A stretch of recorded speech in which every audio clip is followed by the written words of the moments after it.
People should come here knowing that there's a lot more to the Gorgas name and a lot more to this house than just Amelia Gorgas or Josiah Gorgas. There is an entire treasure trove of history here. My name is William Smith. I am an undergraduate studying history with a minor in business. I was between classes and I had seen the Gorgas House and I thought, hey, it's a museum. I'm a history major. I'll take a look. And I didn't know anything about the Gorgases when I first came in here. I just knew it was named after one of the Gorgases who had stayed here for a long time in the university and helped out with the students a lot, named Amelia. She has a library down the street. And I got to looking through the artifacts and just learning generally about history of the university as well as the Gorgases themselves. And the figure of William, he was certainly the most interesting of the ones that I learned about.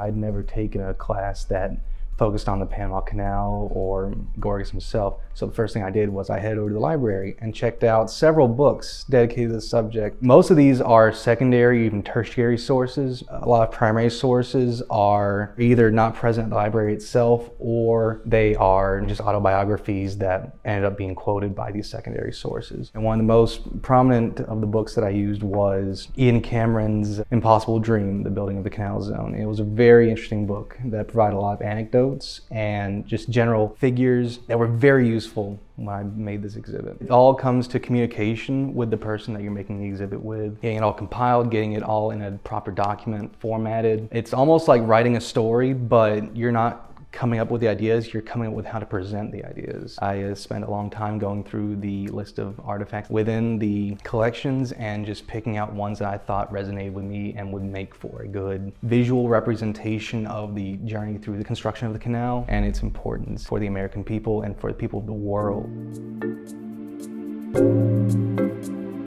I knew the Panama Canal was important for trade between the Atlantic and the Pacific. I knew it was very important just for getting ships across oceans in a very quick manner. And just the economic value of it, millions and millions of dollars of cargo going through it every year. Ships could go across from the Atlantic to the Pacific. Every ship that was able to go through the Panama Canal was one that didn't have to spend months of voyage going around Cape Horn down South America. Compared to the Suez Canal, which was built on a level sort of playing field, the Panama Canal had to go through mountains and valleys and all sorts of elevations and dips in the ground that made it extremely hard to dig out, which is why locks were essential for it. I did not know about the French attempt at it. Most of the times failures aren't remembered well in history, and seeing how hard they tried and it all ended up in failure, it's almost saddening but necessary, I think, for understanding just how troublesome it was to build a canal through Panama and why it hadn't been attempted. William Crawford Gorgas, what did you learn about his contribution to the Panama Canal, what he had